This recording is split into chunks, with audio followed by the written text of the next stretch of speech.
1 Pedro, capítulo 3.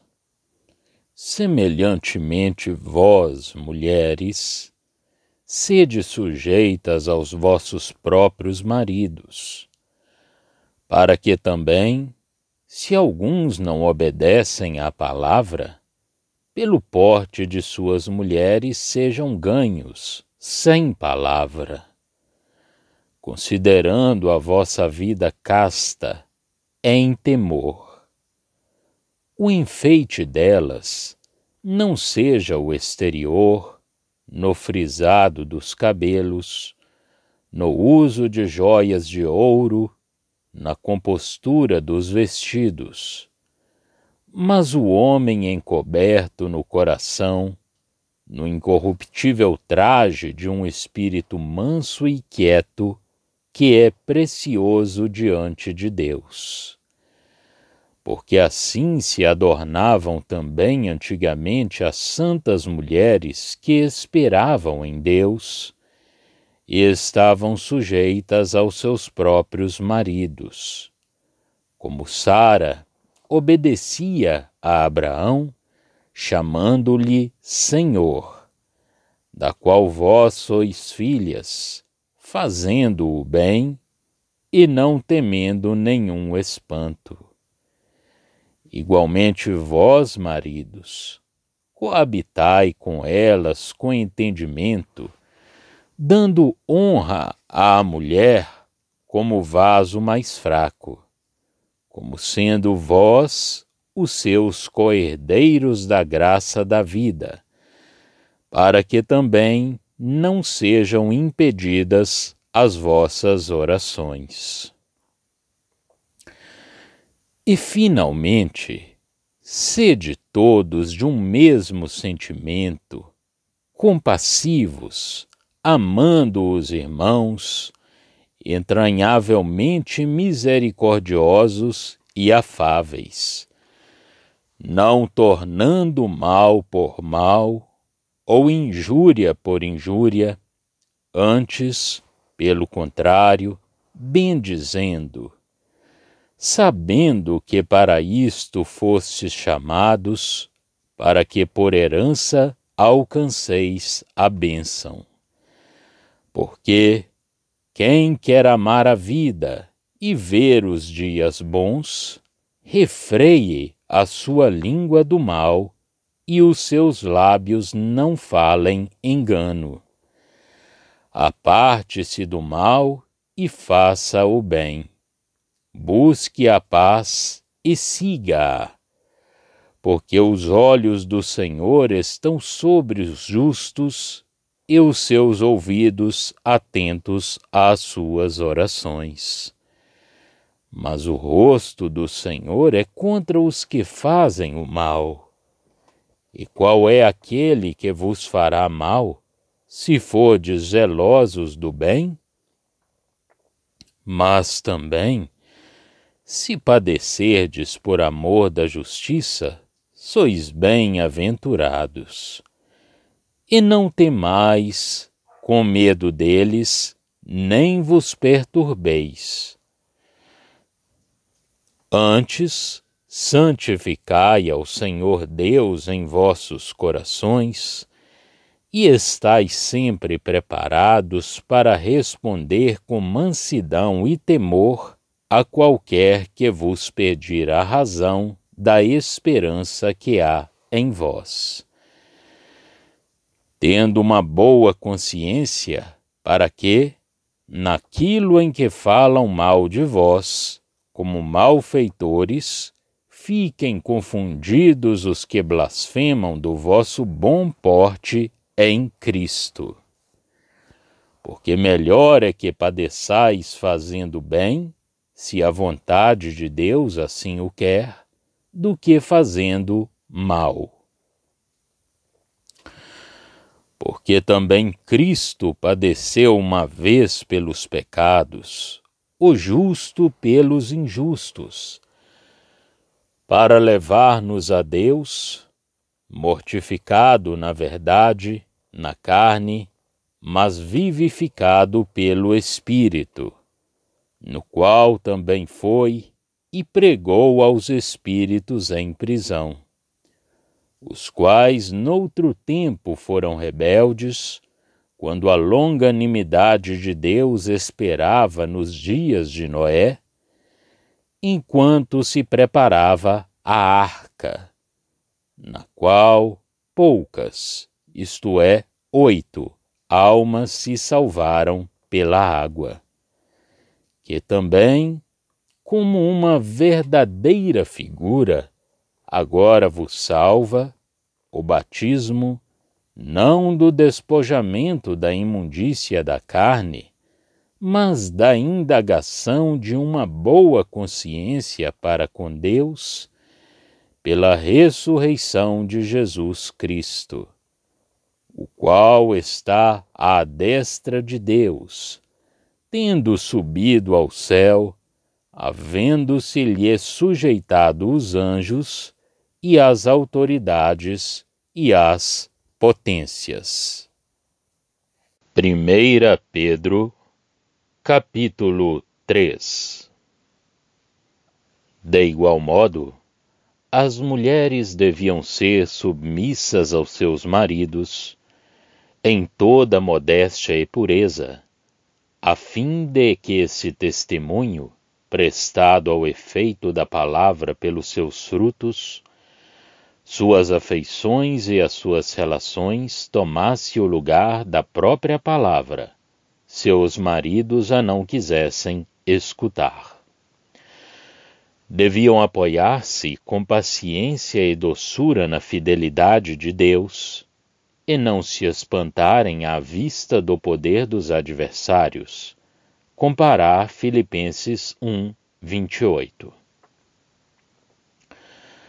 Os maridos deviam coabitar com as suas mulheres, sendo as suas afeições e as suas relações reguladas pelo conhecimento cristão, e não por qualquer paixão humana, honrando-as e andando com elas como sendo seus co-herdeiros da graça da vida. Enfim, deviam todos andar num espírito de paz e de doçura, usando com elas, nas suas relações com os outros, esta bênção de que eles próprios eram os herdeiros, devendo, por consequência, ser todos um, no mesmo sentimento, compassivos, misericordiosos e afáveis, seguindo o bem, refreando a língua pelo temor do Senhor, evitando o mal e procurando a paz, para gozarem pacificamente da vida presente sob o olhar de Deus, porque os olhos do Senhor estão sobre os justos, e os seus ouvidos atentos às suas súplicas. Mas o rosto do Senhor é contra os que fazem o mal. E quem, aliás, lhes faria mal, se eles fossem zelosos do bem? Tal é, pois, o governo de Deus. Tais são os princípios segundo os quais ele vela sobre a marcha deste mundo. Todavia, não se trata agora de um governo direto e imediato que impeça todo o mal. O poder do mal atua ainda sobre a terra. Aqueles que dele estão animados mostram-se hostis aos justos e atuam, impulsionados por esse terror que Satanás sabe inspirar. Mas, dando ao Senhor o seu lugar na alma, esse terror que o inimigo procura produzir, já ali não encontra lugar. Se um coração tiver a consciência da presença de Deus, tremerá porventura esse coração perante o inimigo? O segredo da coragem e da paz está em confessar Cristo. Os instrumentos do inimigo procuram desviar-nos e acabrunhar-nos com as suas pretensões. Mas a consciência de que Deus está conosco dissipa essas pretensões e destrói-lhes toda a força. Apoiados sobre a força da sua presença, estamos prontos a responder com doçura e com santa reverência, isenta de toda leviandade, àqueles que perguntam qual a razão da nossa esperança. Mas, para isso, é necessário ter uma boa consciência.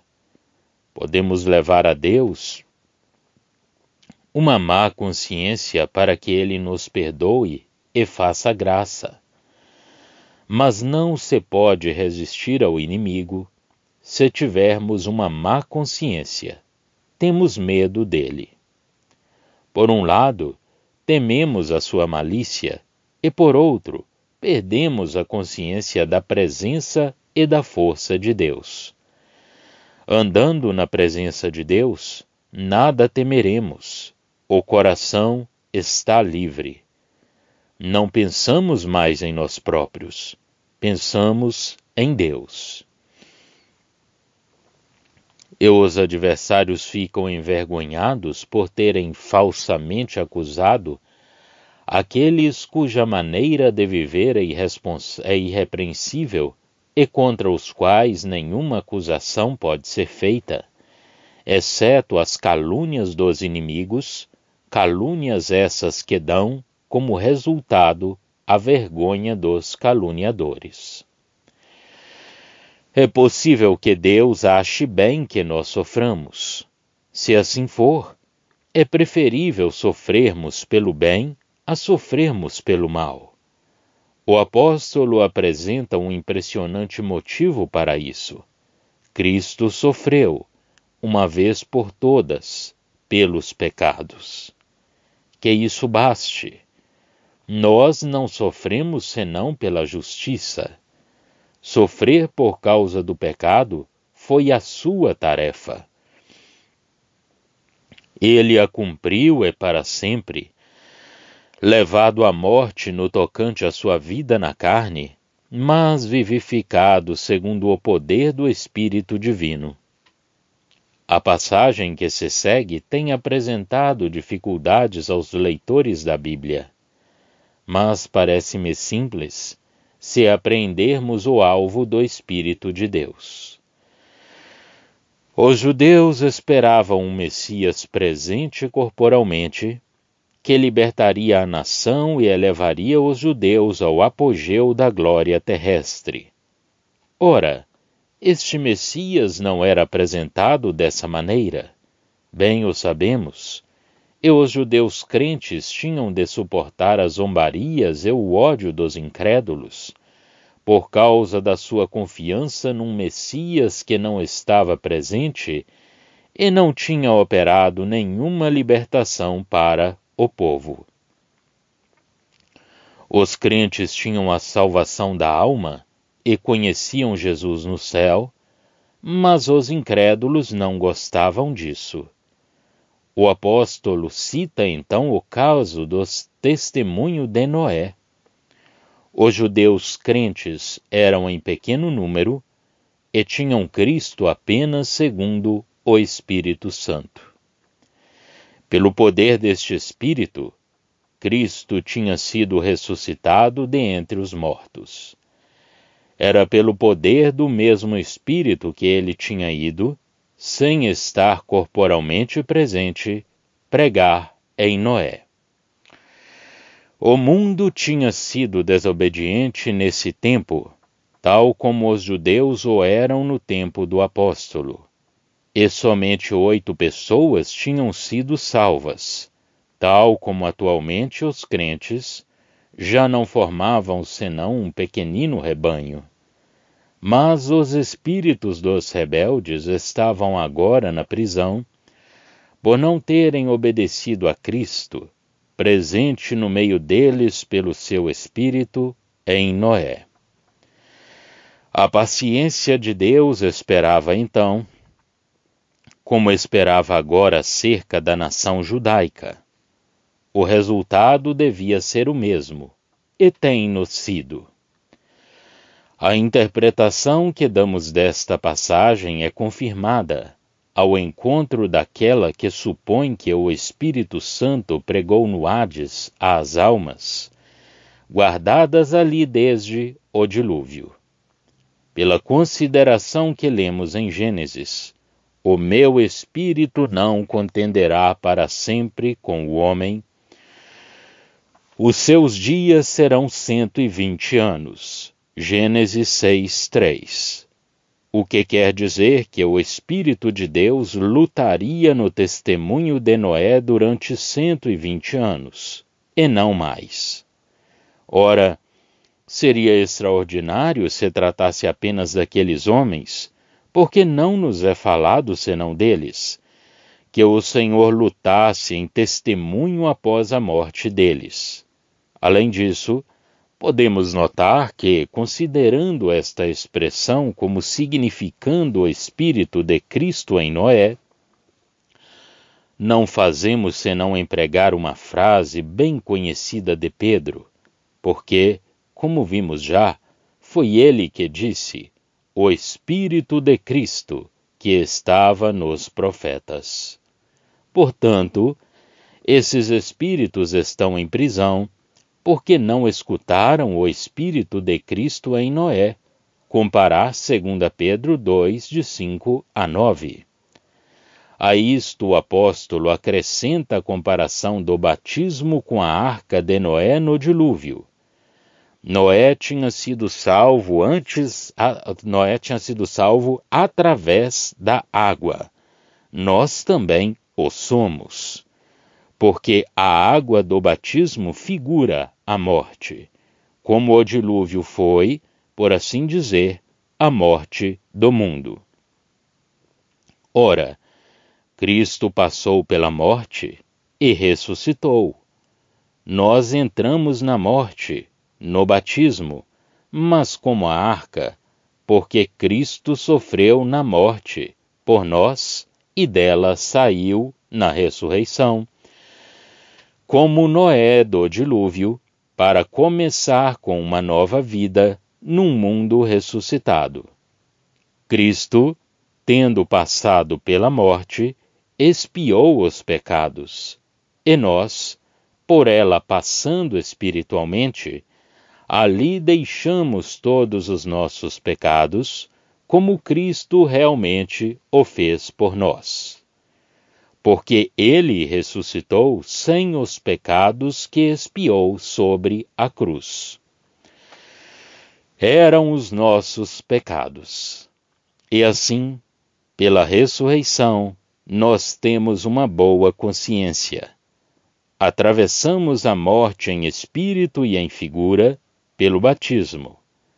A força daquilo que dá a paz é a ressurreição de Cristo, após o cumprimento da expiação.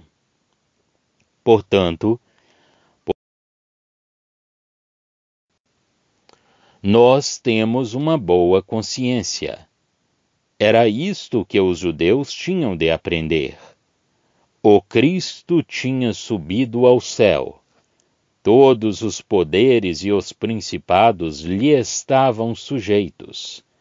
Ele está à direita de Deus. Nós temos, pois, não um Messias sobre a terra, mas sim uma boa consciência e um Cristo celestial. Já estão disponíveis para leitura os comentários do Novo Testamento e do Antigo Testamento de João Nelson Darby. Estão nos formatos de livro, e-book, também aplicativo para o celular Android.